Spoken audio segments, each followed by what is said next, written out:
ಕರ್ನಾಟಕದ ವೃತ್ತಿಪರ ಕೋರ್ಸುಗಳ ಪ್ರವೇಶಾತಿಗಾಗಿ ನಡೆಯುವ ಕರ್ನಾಟಕ ಸಾಮಾನ್ಯ ಪ್ರವೇಶ ಪರೀಕ್ಷೆ ನಾಳೆಯಿಂದ ಆರಂಭಗೊಳ್ಳಲಿದೆ.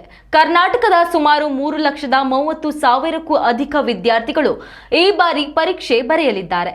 ಸಿಇಟಿ ಪರೀಕ್ಷೆಯ ಹಿನ್ನೆಲೆಯಲ್ಲಿ ಪರೀಕ್ಷಾ ಮಂಡಳಿ ಮಾರ್ಗಸೂಚಿಯನ್ನ ಪ್ರಕಟಿಸಿದೆ.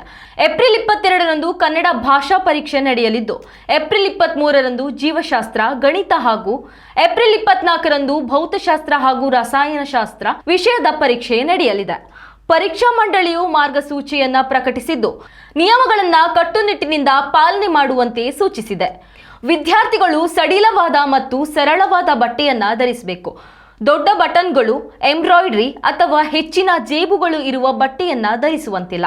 ಅಲ್ಲದೆ ಚಪ್ಪಲಿ ವಿಚಾರದಲ್ಲಿಯೂ ಹೊಸ ರೂಲ್ಸ್ ಜಾರಿಯಾಗಿದ್ದು, ಪರೀಕ್ಷೆ ಬರೆಯುವ ವಿದ್ಯಾರ್ಥಿಗಳು ಶೂ ಧರಿಸುವಂತಿಲ್ಲ. ಚಪ್ಪಲಿ ಅಥವಾ ಸ್ಯಾಂಡಲ್ಗಳನ್ನು ಧರಿಸುವ ಅವಕಾಶವಿದೆ. ವಿದ್ಯಾರ್ಥಿನಿಯರು ಕಿವಿಯೋಲೆ, ಉಂಗುರ, ಸರ ಅಥವಾ ಯಾವುದೇ ಲೋಹದ ಆಭರಣಗಳನ್ನು ಧರಿಸುವುದನ್ನು ನಿಷೇಧಿಸಲಾಗಿದೆ. ಪರೀಕ್ಷಾ ಕೇಂದ್ರದ ಒಳಗೆ ಪ್ರವೇಶಿಸುವಾಗ ಪ್ರತಿಯೊಬ್ಬ ವಿದ್ಯಾರ್ಥಿಯ ಲೈವ್ ಫೋಟೋ ತೆಗೆದುಕೊಳ್ಳಲಾಗುತ್ತದೆ.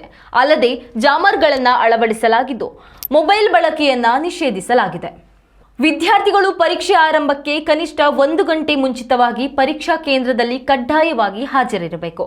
ಸ್ಮಾರ್ಟ್ ವಾಚ್, ಕ್ಯಾಲ್ಕುಲೇಟರ್, ಬ್ಲೂಟೂತ್ ಸಾಧನ, ಪೆನ್ ಡ್ರೈವ್ ಮಾತ್ರವಲ್ಲ, ಆಹಾರ ಸಾಮಗ್ರಿಗಳನ್ನು ಪರೀಕ್ಷಾ ಕೇಂದ್ರಕ್ಕೆ ತರುವುದನ್ನು ನಿಷೇಧಿಸಿದೆ.